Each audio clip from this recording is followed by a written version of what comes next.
How do you eat an elephant? One bite at a time. You got to shoot it first. Very few actually know what it means to have a game plan to do it one bite at a time. It's very easy to get overwhelmed because it's so much is coming at you. Sometimes you just got to quieten the noise and organize what's most important. The scoreboard nobody is looking at, which is the problem. What you measure and you manage. It's not the end result. No. I need to, and we back into the numbers to know specifically, this person has to make 58 outbound phone calls to schedule at least 2 appointments, of which 1 will show up. Checking your revenue number on the last day of the month isn't managing your business. It's reading the obituary. The goal is not the plan. Hey everyone, welcome to Crossroad Conversations with the Lewis Brothers, where we aim to share real stories about running a successful family business, working through adversity, and pouring back into the community that keeps our door open. We're your hosts, Matt, Shelby, and Taylor, and we bring you relevant local business advice and automotive insights that are sure to change the way you look at running a business, and maybe even throw in a plug for you to do business with us. Hey, welcome back to Crossroads Conversation with the Lewis Brothers. And man, do we got a good one for you today. I'm excited about this subject. Yep. How do you eat an elephant? You guys have heard it before. One bite at a time. You got to shoot it first. You got to have the goal to shoot the elephant first and then one bite at a time. You know, I think a lot of people, or I know, a lot of people know that saying. Yeah. And a lot of people could even recite it. But very few actually know what it means to have a game plan to do it one bite at a time. So today you're in luck. We're going to unpack that, how we individually do that, you know, whether it's on a monthly basis, a yearly basis, or just everything thrown on your plate on a single day. How do you organize that and how do you do it one bite at a time? Absolutely. Hey, and if you didn't tune in last week, episode 84, we talked about Blockbuster. We're talking about the company Blockbuster. At one time, they had 60 million customers, 800 million in late fees every single year. And what happened to them and Kodak and Sears when they stopped listening? So that was a really cool one to unpack and see the little things about listening and not just going with what worked because it worked and not looking at what the future would bring. So that was episode 84. Check that out. As always, you can check that out at crossroadconversationspodcast.com or wherever you get your podcasts. And always check out our inventory at lewissuperstore.com. Absolutely. Hey, what's in the garage today? I'm going to bring you, because it's the time of year when it's not too hot, summertime, but it's got the good spring weather coming up.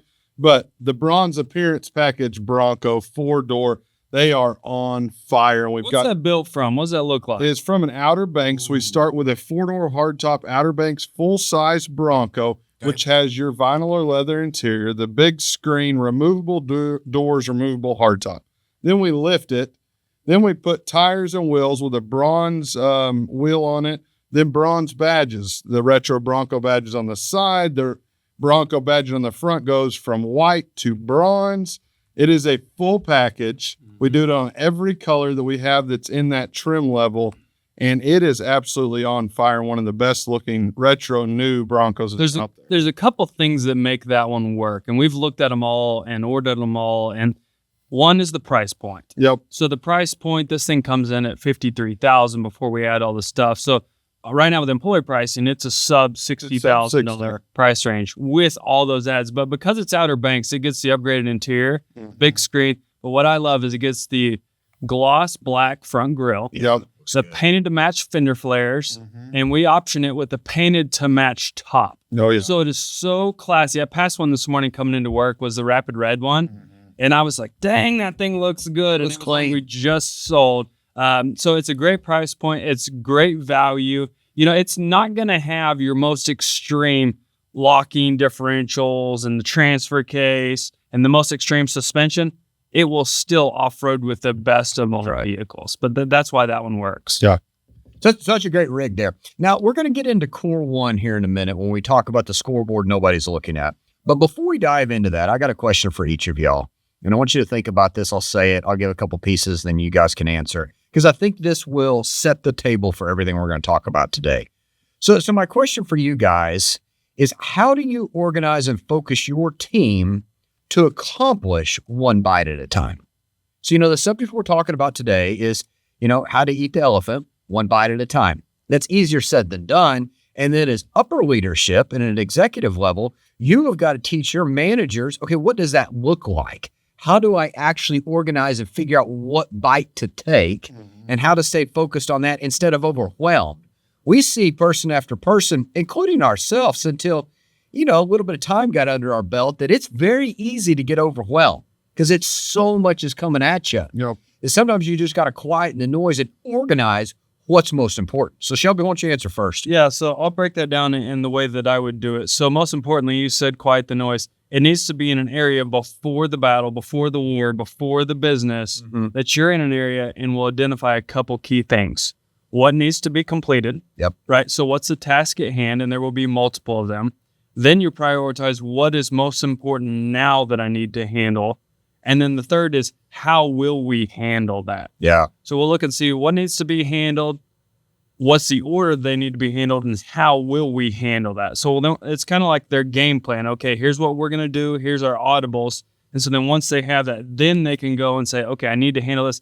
Because they'll be sitting there and somebody will be like, hey, so-and-so needs to talk to you. It's like, okay, hang on. Do they or do they not need to? And is that ahead or below of my current task? That's right. That's right.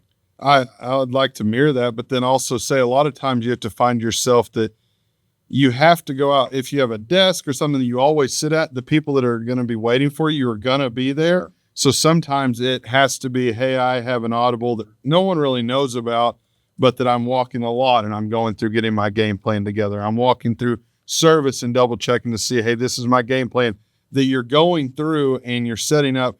This is the path that I need to take. Because as soon as you sit down on the other, you better have your helmet on because it's coming at you full steam. The important part here, and we're talking in an office area, but even if you're out in the field in construction or consulting or whatever it may be, the important part is to identify before it happens an area you can go to, okay? It doesn't have to be fancy, but it has to be a designated area where you can quiet the noise we're just talking about a few minutes, not for the day, not for half the day, to be able to get yourself organized to figure out which bites to take first. If not, you're trying to do it in the middle of all the noise and it's very hard to focus. I'm going to go to boxing because we talk about sports. I'm going to go to boxing. So in between rounds, the fighter and the coach, they have to do a very good job quieting the noise to zone in. So think about that. Whether they're winning or they're behind, they go into the corner, and you can imagine how loud it is in whatever venue they're in. You know what I mean? And the people hollering in the crowd and the other team and, the other boxer. But you have to dial in and focus for that however many seconds in between rounds to make adjustments so you get to the outcome you want. Of the most important thing, right? Yeah. Like, hey, I know you're not getting punches off, but you have to watch that left hook. Like, you have to focus and step back. You have to block whatever it is of however they're winning or losing. That person is saying, do this, don't do that. And they're not giving them a whole download. And I think when you're coaching your team, so I want you to think about that.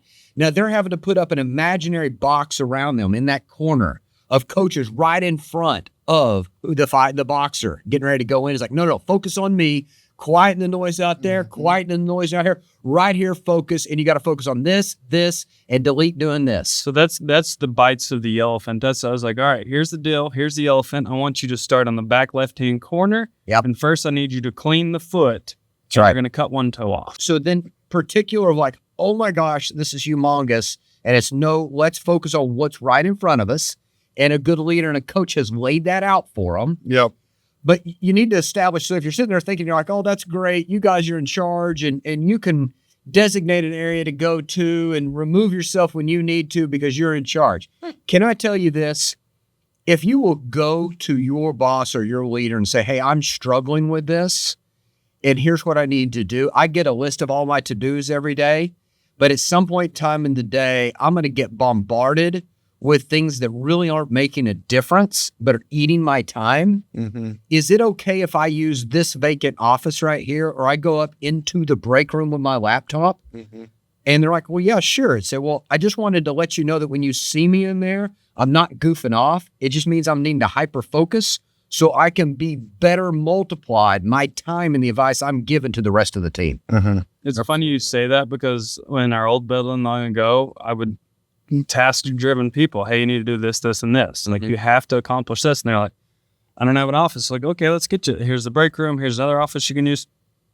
But it's funny because I would go down there and see that the task still wasn't getting completed. It's not because they kicked it to a side. They just couldn't get all the people away, right? They were trying to clean it, and it wasn't working. So I would take a book of paper, an unwrapped book of paper, and I would write on it with a Sharpie, in my office, please don't come bother me. And I would put it directly in front of them, and they would start dying laughing. And so I would show it to all the salespeople. Hey, they are in their office, and they're currently working on something to be able to help you. Do not come up here. And so it was just basically as simple as that. It's like, hey, give me 5 to 10 minutes. Let me reset here, and then I'm going to be better for you. It's so different than taking a break in sports. It's like, hey, receiver, come over here. I know you just ran 3 routes in a row. Let me catch my breath.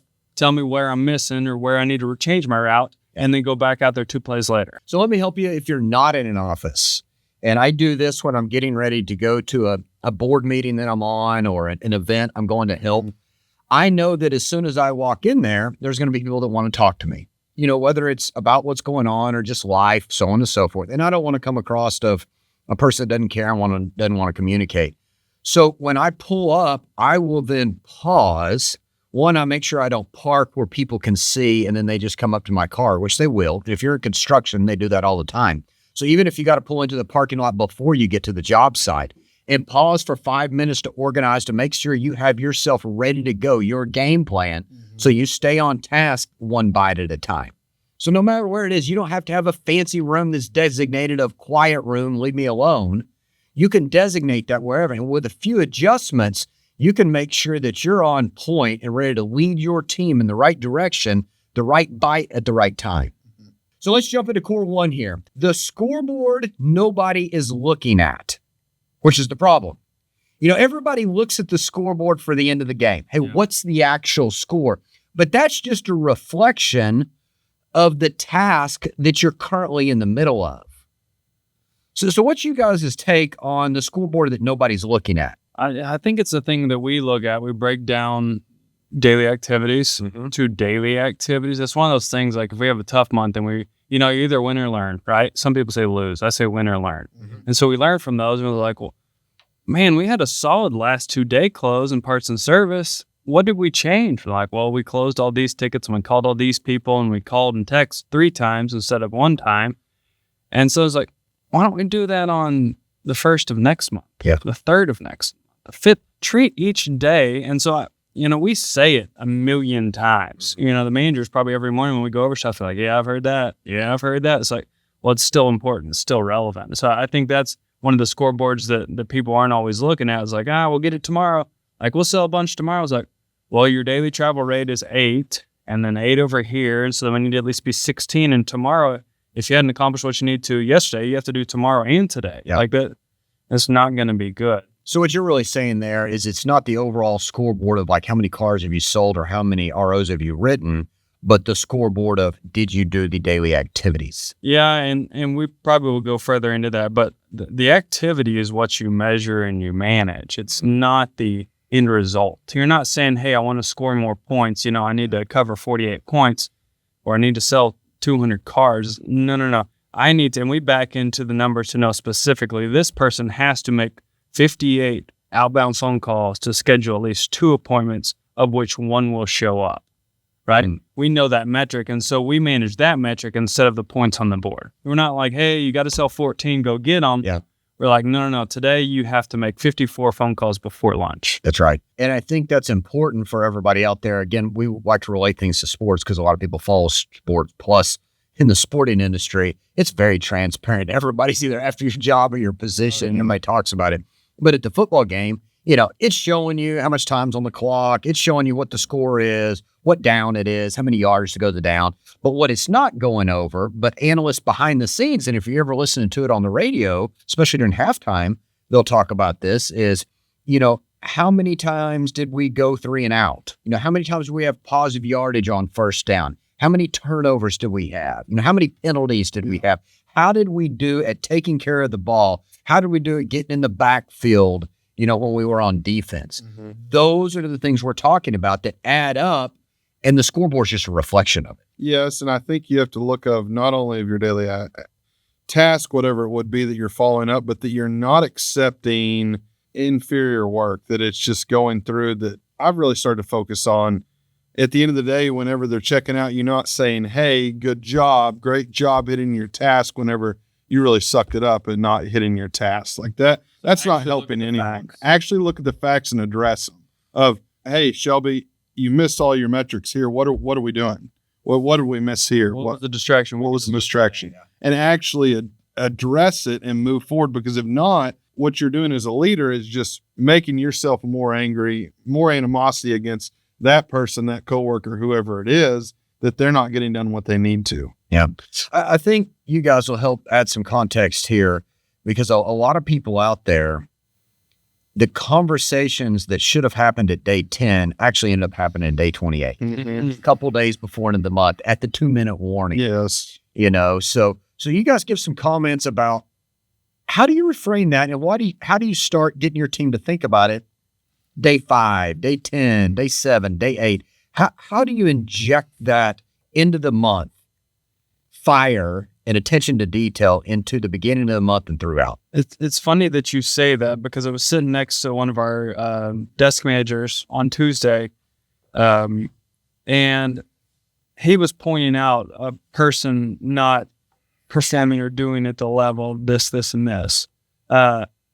But they had a little bit of momentum in the current moment. He's like, golly, I know I need to address that, but I don't want to get after them about their lack of performance in these days, because I don't want to slow their momentum down. I was like, that's the trickiest thing that no one has the correct answer for. I said, because you don't want to slow their momentum down that they currently have, but you need to point out that wasn't acceptable of the things that they didn't complete, or things that they didn't do. I was like, so you see where that momentum's carrying, you finish that quarter or that play, or you finish that possession, and then you say, I said, the thing that you need to do is you need to coach on the things that they're not doing well, but you need to feather in a good amount of good jobs in this area and good jobs in this. And hey, you're killing it with momentum. Imagine if you stuttered for half a second, let that person fly by, then you would have this hole right here. I said, so you're able to have constructive criticism without completely just demolishing them. So a key thing that you just led into that I hope everybody gets is when it's time, and this happens all the time, to coach somebody, especially when they need an area of improvement, you need them to open up and accept the coaching. Whether you're their leader or their boss or whatever, you've got to earn the right from them to be able to coach them. And you got to get a green light to do that. And you did that in your example because you complimented them on what they were doing well.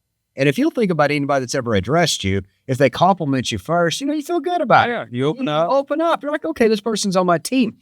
And then the constructive criticism comes on, here's where I think we could level you up. Let me help you get to the next level. And so you say that instead of, man, you're really sucking, not hitting your numbers. Yes. Tomorrow we got to do better. Yeah. It's like, okay, well, that was the idea. Like, yes, we need to do more tomorrow, but there's no positive. There's no spin on it. And so I think that's the salesman in us is generally will say that. And you can take a negative and make it a positive. Like, man, you're so good. Once you actually, so let's say someone's not completing their daily phone calls.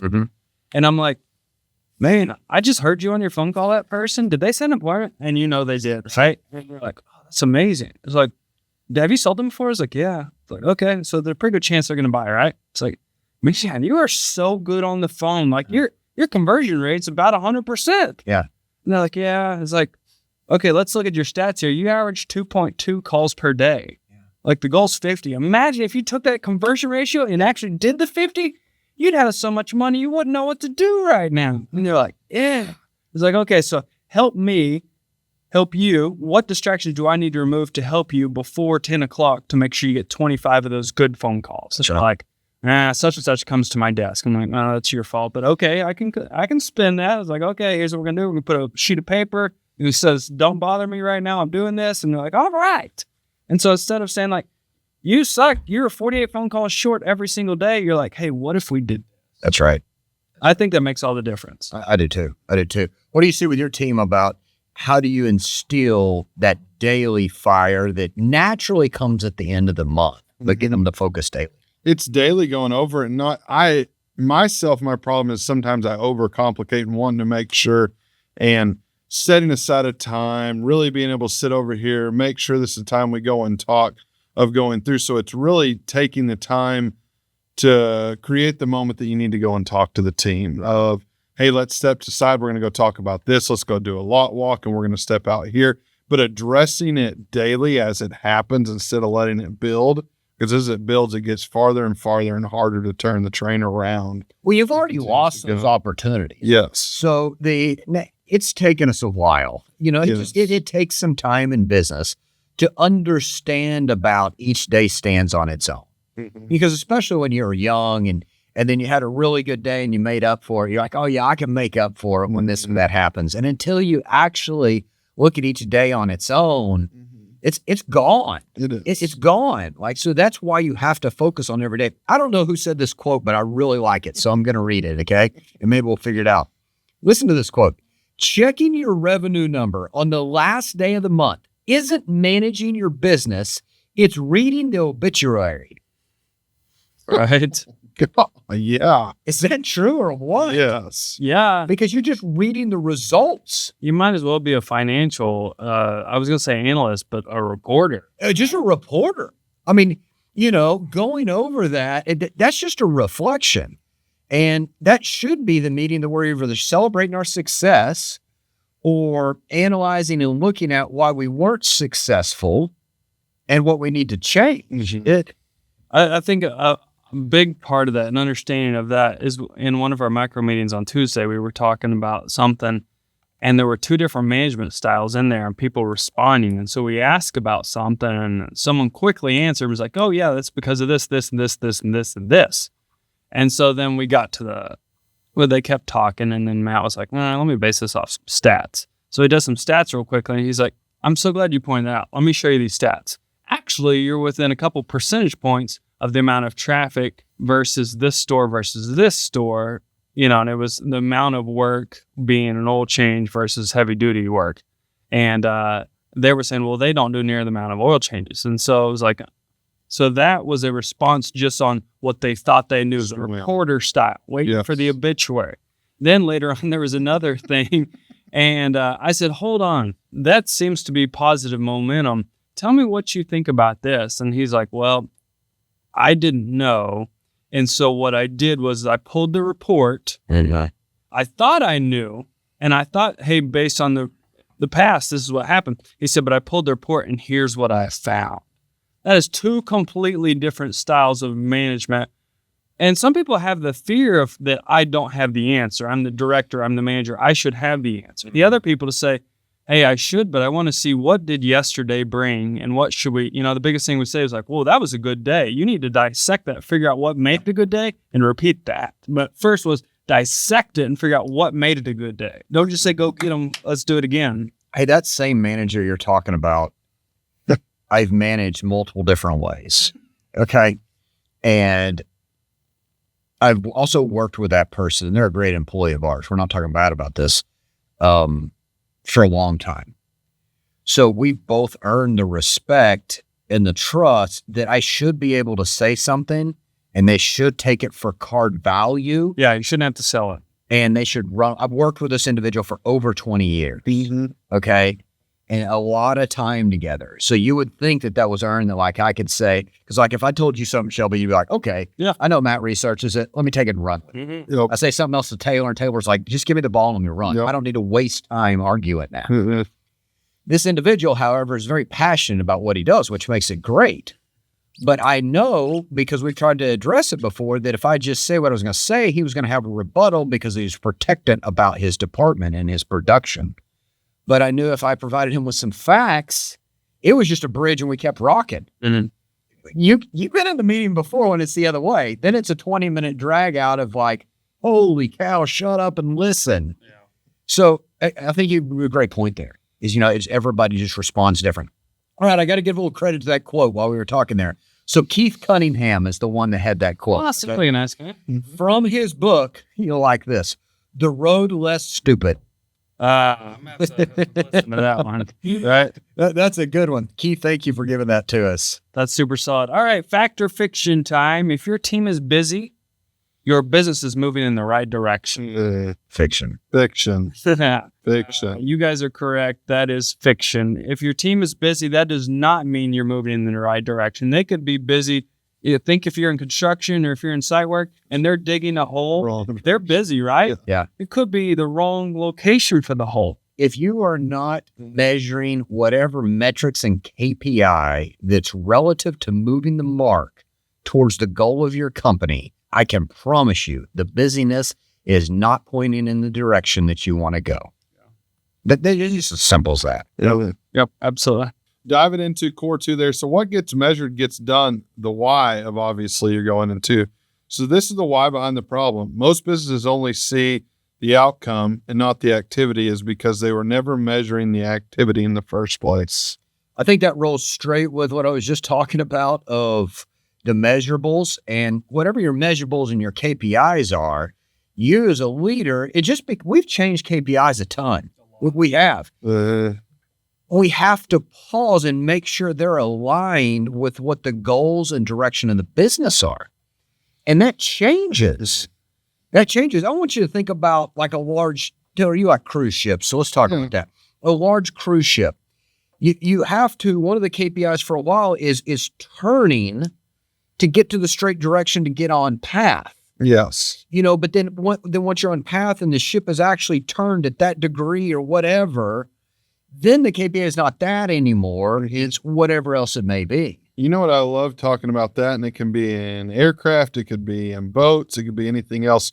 Something that's large like that, that's moving at a high rate of speed or in a long distance or anything else, no different than your business. I'm not saying go left or right, forward or back. I'm saying adjust your position 2 degrees, 3 degrees, 4 degrees, whatever it would be. So I'm giving you one KPI to say, hey, change this in your daily activity to make this huge difference. A cruise ship that's going very slow, or a plane that's going very fast. Shelby's talked about this in the meeting. If I'm off 1 or 2 degrees, I'll take off in Dallas, should be going to New York, and I land in Florida because I was a couple of degrees off. My business, I wasn't doing activities I was supposed to be doing daily, and I was doing the wrong activities, busy work. I was in gear going, but I wasn't directed in the right direction. That's why I love that about. There's a really good point about that. And the bigger the business, the more people, the bigger the problem can be. So you think about those few degrees. So think about this. If you're a cruise ship versus if you're a 20-foot John, cruise ship has to very, very, very, very, very specifically target when do they change their degree, when do they change their speed, because of fuel consumption. Yep. Because of the time that they're supposed to be there, because of how much draw the ship has. Can we go that way? If you're in a John boat and you get there and you can't, you didn't plan that far, you can whip this way. You can whip that way. You could stop right here, park right here, and run and go get some gas and come fill up your John boat. You can't do that. So the bigger your business is, the less you can fly by the seat of your pants and just be like, oh yeah, when we hit land, then we'll go 20 degrees north. Like, no, in your large business, you have to calculate today, tomorrow, manage those activities, and look at the 30-day, the 60-day, the 90-day. You got to make sure you're on course. And in aviation, I want to make sure I was talking correctly here. So thanks for setting that up. It's called the 1 in 60 rule. Yeah. So what they state is for every 60 miles you fly, if you have a 1 degree error, it'll take you 1 mile off course. And that's just in 60 miles. So for example, you'll miss the entire airport if you flew just 60 miles. Okay. 1 degree off. 1 degree off. Yep. If you go 300 miles, which is like to Dallas, okay, you're 5 miles off. It's pretty large. You'd be in a different town. Okay.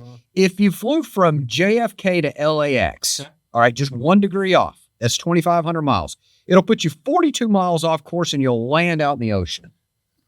Well, when I made that analogy up long ago, talked about people measuring the little things, I didn't have those stats, but I had a pretty good idea, and that's even more proof that it is the little details, the little bites of the elephant, and we're talking about just a little, and they're like, I'll get it tomorrow. The factory can only produce X amount of items. That's right. So if something's missed there, like, get it tomorrow. What are you going to get tomorrow? If the factory could do more, they'd already been doing more. Yeah. If your workers could do more, they'd already been doing more.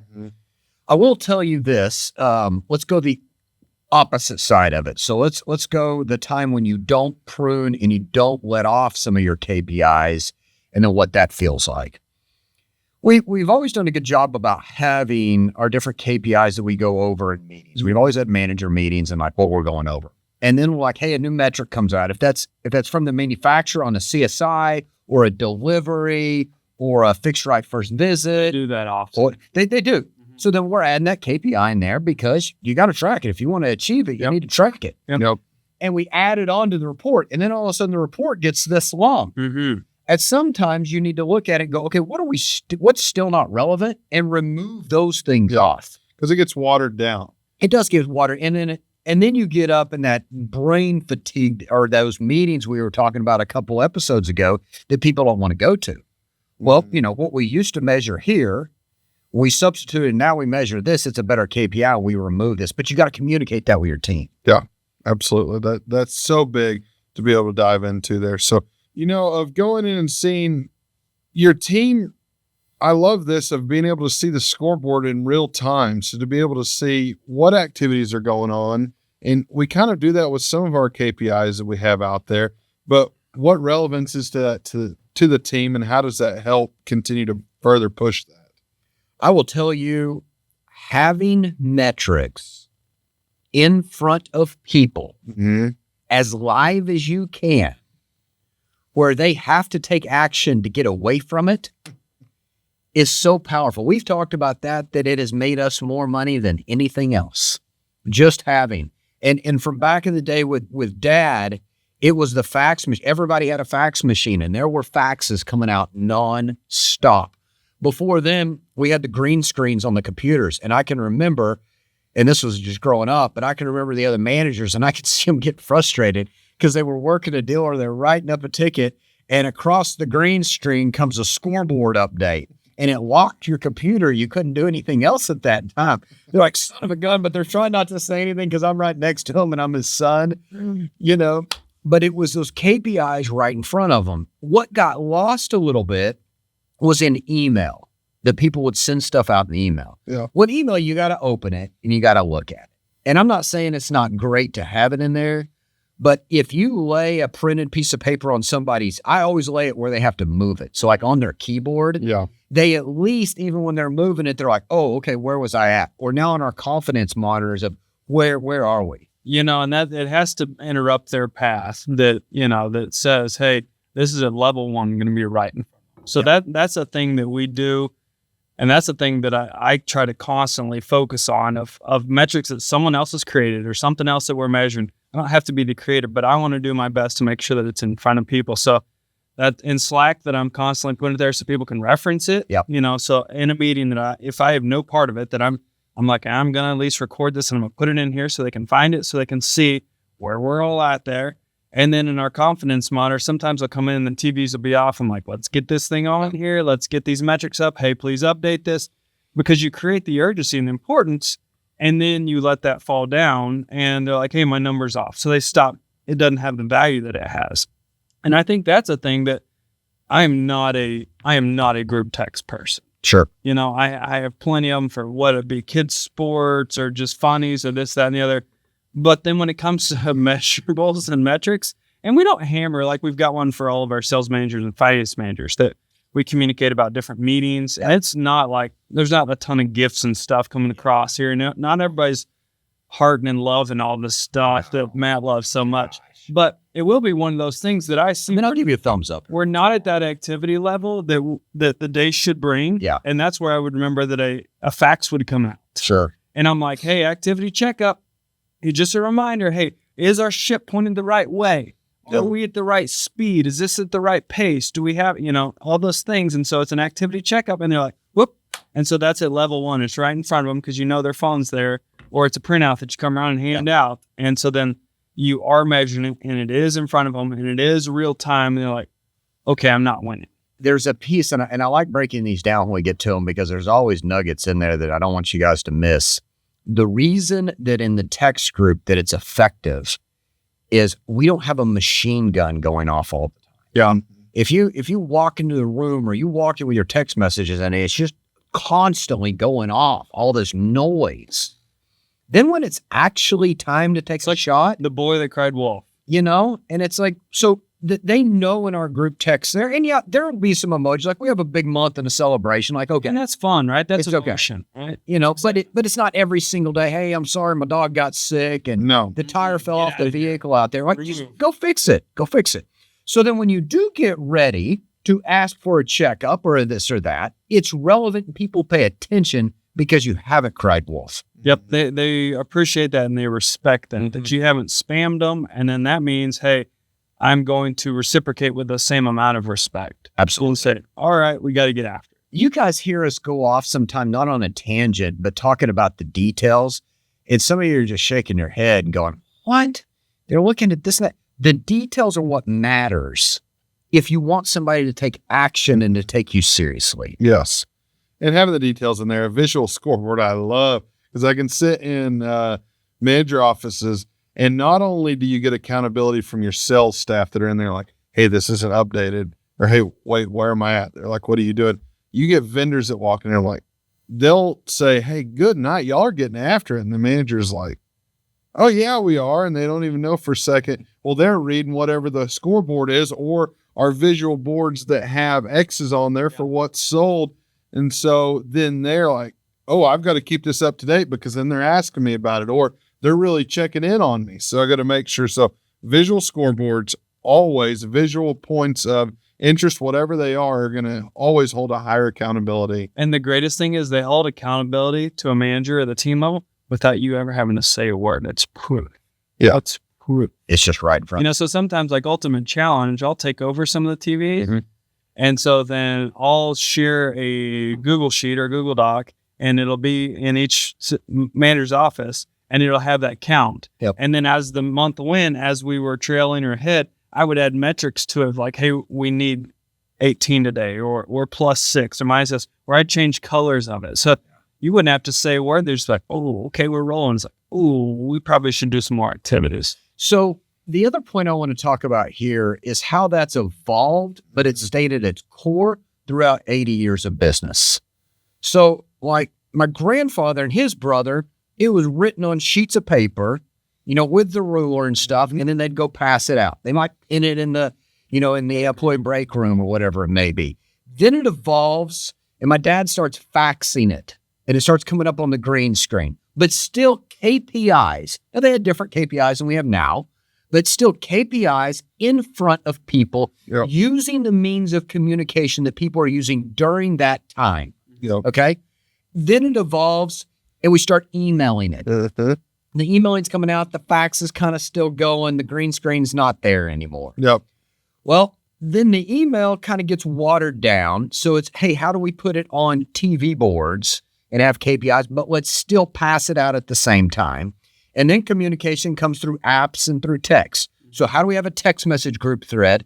And then how do we have an app so the texts don't get overloaded that then have the different channels of communication in there? So all of that is relevant and reporting on how you evolve with your business, but you keep the core things. Remember to adapt to society and employees and how they're communicating today. And don't think that like they're just going to adapt to you. You're not as big as the outside world. No. The outside world is training your employees and your customers how to communicate, what channels to use. It's your job to adapt. So are you saying that we should, I don't have this app. I think some of our younger generation. So should we send Snapchats of our faces looking at the metrics, like some of our sales team? Yes. Like send a quick snap. Yes. I'm going to need the facts on that first before I just need it. They're probably going to love it. Directly on You get, there. I think Farmington has their own Snapchat group. Yeah. You could just pop in there, I think, with a picture of your face. And it's They're going to go down. I'll get you tagged on there. Yeah, we don't have enough time left in there. Hit them with your fun, fat stack. Oh, man. How many businesses actually hit the goal they set at the start of the month? none. I'm hitting very few. You'd think a lot as much as businesses, but it's not. It can't be that. So, but before you fully define that, I guess, let me say this. And so I feel this sometimes because in our meetings every single day, we go over and the metrics that we do is I'll do a plus if we're trending above where we were the previous day. And we'll do a highlight if they're, and this is not my idea, this came before me, a highlight if we're at that standard goal or above, right? And so sometimes the idea of the goal is forward progression versus where we were 90 days ago, where we were year over year last year. So that goal might be higher. Mm-hmm. And if you don't overly change how to get there, there's a chance that you're not going to hit that. I mean, many times we don't hit that goal. Well, and what I tell them is, hey, shoot for the stars. And if you fall short and land on the moon, you still accomplish something great. Absolutely. Right? So that's the thought on goal achievement. I had before I go into this, I got to go off what you said there. I had a boss and a mentor when I was in an internship during college. And one of his quotes were, perfection is the goal. Mm-hmm. But excellence is tolerated. Yes. So when you think about that, like we all know that none of us are perfect. Yeah. And nobody, but if that's the goal and we're not in our mind of like, nobody can accomplish that, you can't do that. If you fall short, you're excellence and that'll be tolerated. That's the exact same thing. So that's what I said, like, hey, perfection is the goal. And don't get hung up in the idea of perfection. I'm just saying, hey, 110% of last year is the goal. Yeah. But excellence, if you land at 99% or 101%, that'll be tolerated. That's great. Yeah. I love that. Paul Cummings. Yep. Shout out to Paul Cummings right there. Constantly would hammer that. Yeah. And I only went to his place one time, but you always said it and I knew it. And so I will constantly still say that. It's just so relevant. Okay. So it's funny because I looked at and I didn't come up with this question, nor the answer. Our crew did behind the scenes, but I did test something else that I'm going to get to. So the question was, how many businesses, y'all gotta love this, actually hit the goal that they set at the start of the month? 10%. 10%? 10%. Oh, wait. 10%. That is crazy. Okay. Now listen, I ask AI this, so it's got to be real. What percentage of businesses actually set monthly goals? I was going to throw that in there. Actually set monthly goals. You want to know what percentage? 10%. I don't think that's a direct reflection. So if only 10% goals and only 10% of those people hit their goals, that means only 1% is having a success rate. If those two. All right. So I think, like, how do we unpack that just a little bit there? And I know it's just a fun question, but guys, if 90% of you listening out there don't even set a goal, what are you doing? You don't even know if you're doing good or bad. You're just like judging by it. If you're negative in your bank account. It's two things. How busy was I? Yeah. Is there any money in my bank account? And are you asking the guy at the counter, hey, how was today? And are they negative Nancy? Like, how was today? It was a little slow. Only had 3 people show up. Okay. Now, furthermore, the businesses that set goals, okay, so the 10%. 10%. Okay, so if you actually set the goal, you beat out 90% of other people. And I don't mean a mind goal. Some of you are going, well, yeah, I set goals, but I really don't write them down. Goals are not written down, or just wishes. And I don't share them with anybody else. And no accountability. Whatever. That's not a goal. Go back to our goal setting podcast. Okay. Of the people that set goals, so only 10%, only 40% of them conduct any type of meetings tracking the goals. What they do is they send out the reports email-wise, and they're like, well, I told them they should know where they are. How can you make adjustments? Okay. I'm going back to sports here. Okay. So we studied the film. We installed the new game plan for the team that's coming up this weekend we're playing. Mm-hmm. Okay. So the goal is to win. Mm-hmm. Okay. The activities is this game plan we installed, these plays, these formations. But then the coaches are on the sidelines, communicating with the press box, talking to the players, adjusting during halftime. That's the same thing in your business.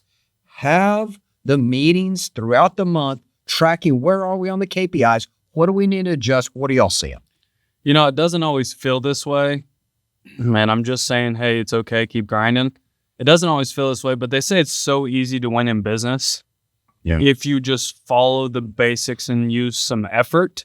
Because think about that. If only 10% of people set goals, and of that, only 40% of the 10% actually tell somebody about the goal or have any type of meeting of where we are in that goal. Yeah.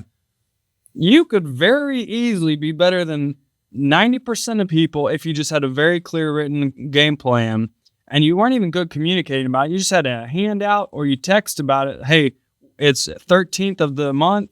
We're currently at 42% of the month. Yep. And we're currently trending at 50%. Yep. It was like, okay, well, you're ahead of your 42% because you're 50%.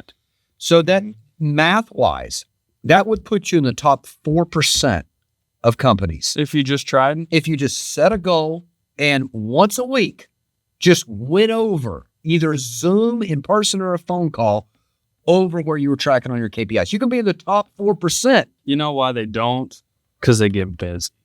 They get busy That's what they say. and they never pause to work on their business. They're always working in their business. Mhm. And you need a true relationship. I'm going to give one other point here, and then Shelby, let's get on to your section.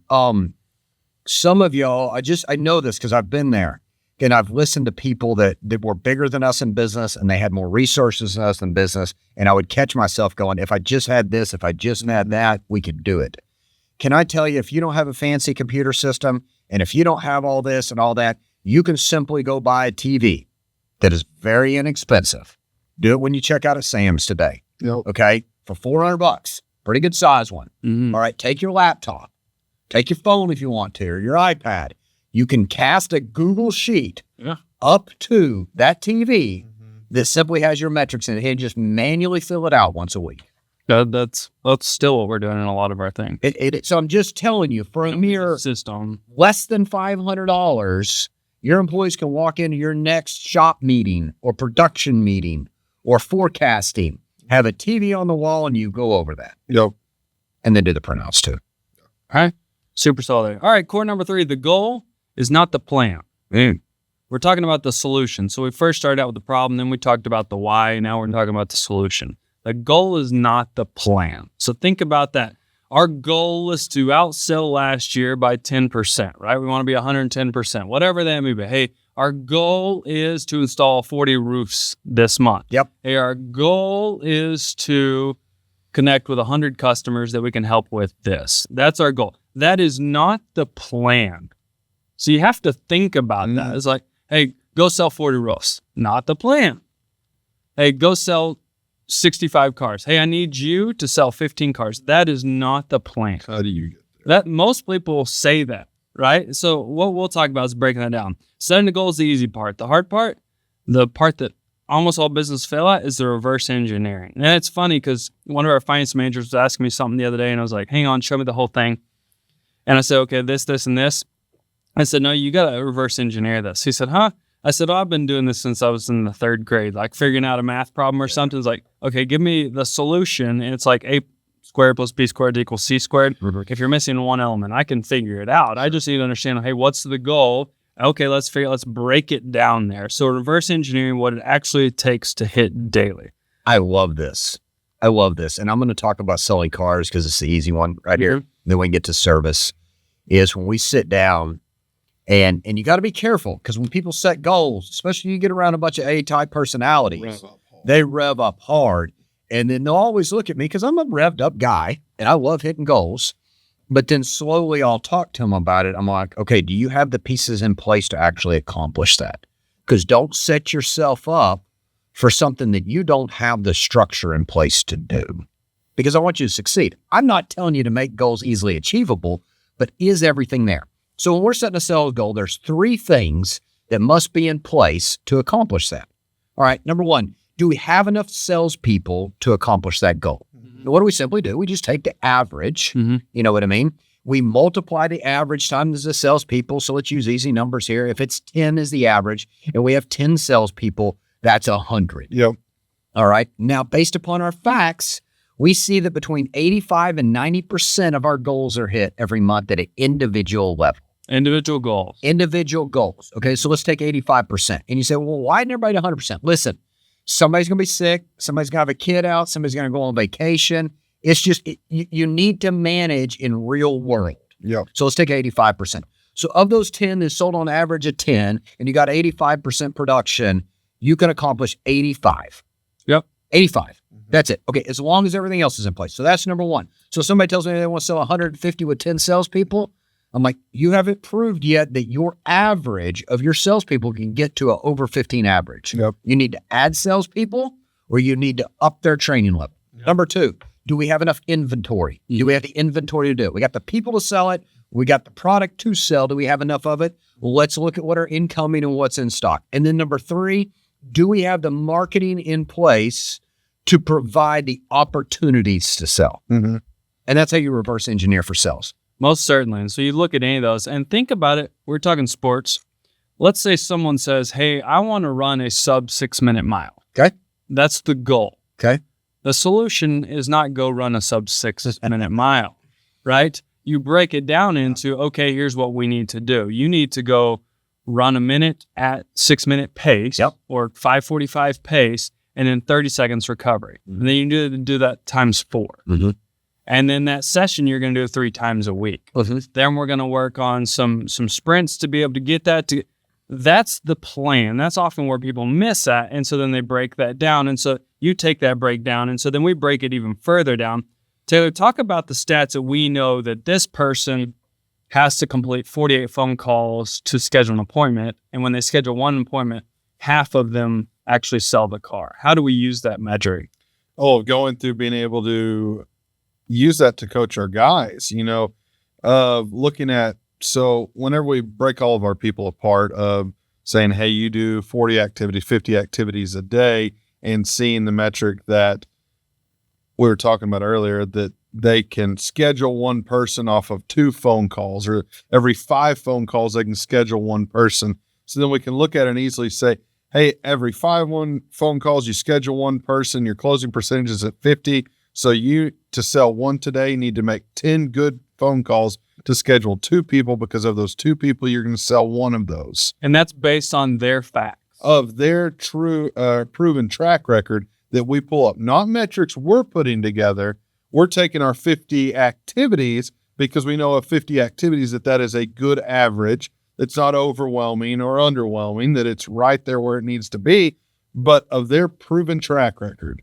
This is what X sold these last amount of days, and this is what activities they put in there. So that really helps us engineer. If a person's averaging 10 cars or 12 cars or 15 cars, and when we set for the next month, we set that goal, and we're not saying it's set and forget for a month, but what we'll say is, okay, if you want to grow, and generally they generally don't grow more than 10% per month. That's right. Right? So at 10, that would get them to 11, and then we grow from there. Can we bump a little? Sure. But then we reverse engineer all those metrics and say, okay, let's go look at your last 90-day proven track records of how many activities does it take. So we'll start at the very end and go completely backwards. Reverse engineer it. And so then we'll break that down to a daily activity. Yep. And so some of them, and it proves that they're not the greatest at the task, because I'll say do more and be better at it. That's always what I'll say, do more and be better at it.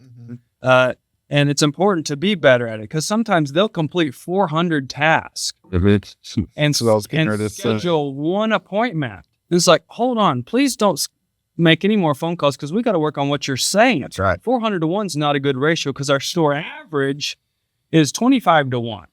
There's a hole in the bottom of the bucket, and your water is flowing full throttle through the bucket down through the bottom. So if you see that it takes that many tasks, or they have to schedule 5 appointments to sell a car when we know our average is 52% or 55% there of a show rate we'll buy a car, then we take that, they want to sell 15. It'll show, I've seen it before, that they need to make 13,000 outbound tasks. I'm like, you got a lot to do. So let me help you polish up. Like, once you get a car in here to fix, you don't know what tool to use. You don't know time, tools, and training. Like, so we'll let's stop that real quick. You're not the best at this, and I'm going to help you, because I think you are really good. This circles back to the beginning.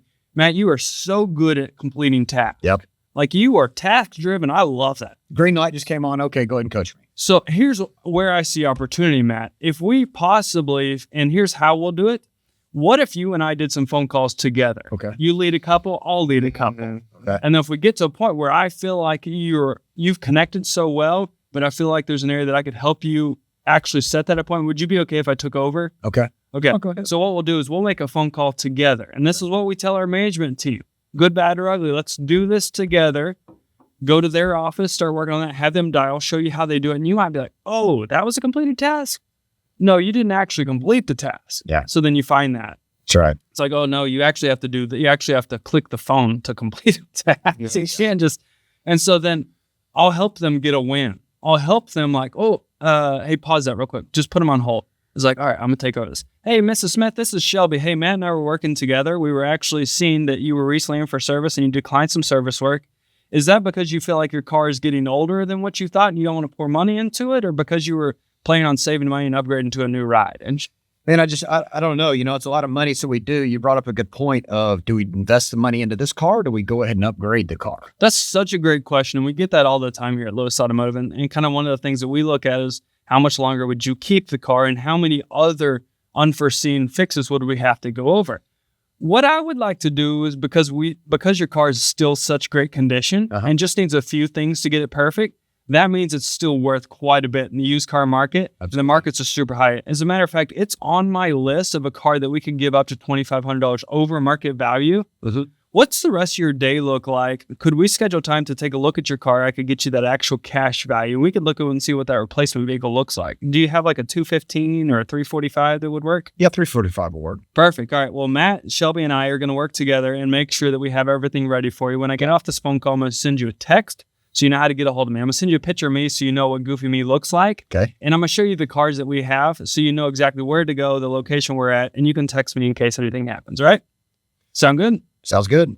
Perfect. Well, we'll see you at 3:45. Let me know if anything happens. Then I get off that and I'm like, oh my gosh, Matt, you just scheduled an appointment. And he's like, why didn't you? He's like, no. Did you see how that worked? Yeah. Victory. We only had to make 4 phone calls and we made an appointment when he's normally doing 280. Yeah.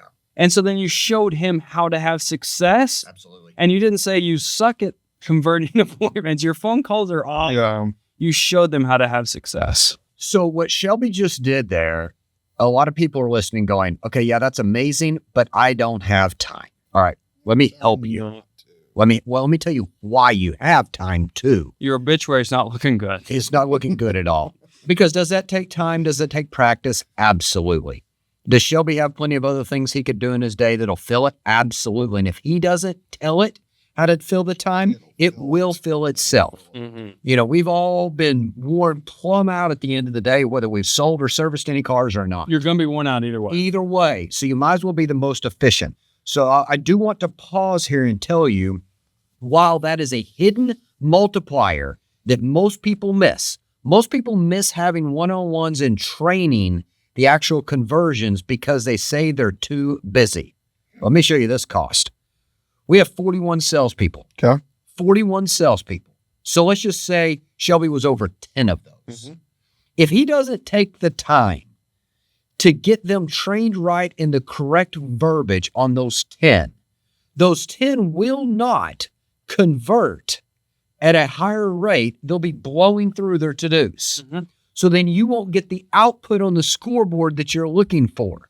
So by investing the time in those 10 right there, you can double the conversion rate, if not triple, over the phone.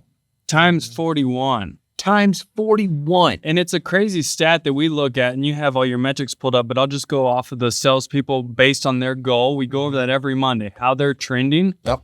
And we have an average sold per salesperson you can see it per person, but you can also see it per store. So you can kind of see, hey, what's the noise and what's going on? We had a variance of a store's low on this last Monday, which would have been about the halfway point. Mm-hmm.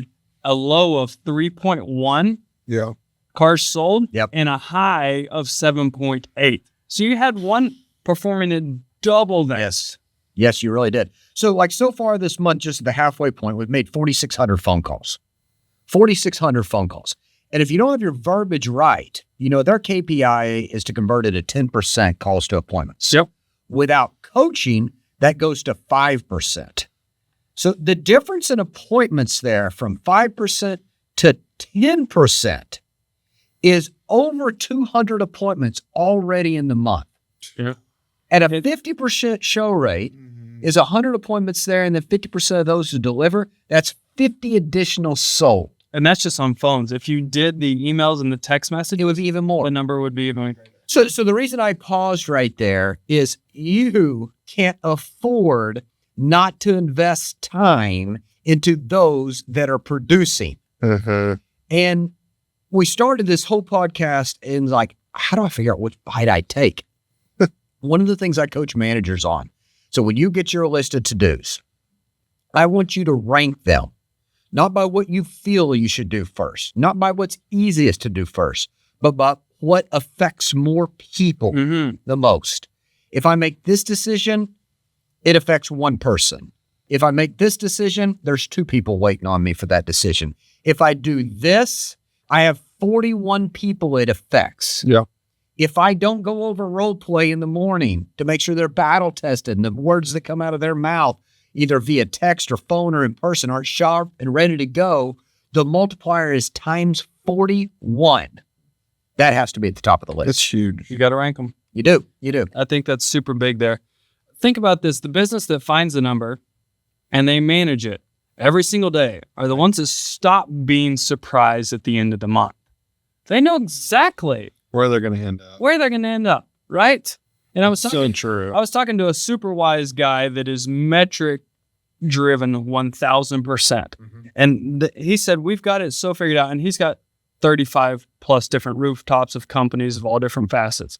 He said, generally by 2 to 3 days till the end of the month, I can tell you exactly almost to the dollar where we will land because we have our metrics on check. And I know that everyone's watching those and I know what the performance is. They're not surprised, right? Because they're making adjustments on the 2nd of the month or the 4th of the month or the 12th of the month. You should never be surprised of an outcome. And even when we have an off month, we've known it. You could see it. We and can you see it. made all the changes that you could. Like, I don't want to accept it. you lose the Super Bowl. Like every single year, somebody loses a Super That's right. That's right. right? And they see it. They see that they're down on points. Yeah. And they make adjustments. And they make adjustments. And they make adjustments. Yeah. They at least give it effort. You never be so pro that you just walk off the No. You're adjusting to try to minimize loss. That's right. Right. Or, maximizing that last push. Yeah. That last push there. But you know. And if you don't know, you just got your blinders on. You need to do a quick checkup if you don't know. That means you're not paying attention to the whole situation. What you're doing is you're doing the physical task or labor in your business because it feels good and you feel productive, but it does not have a multiplication factor.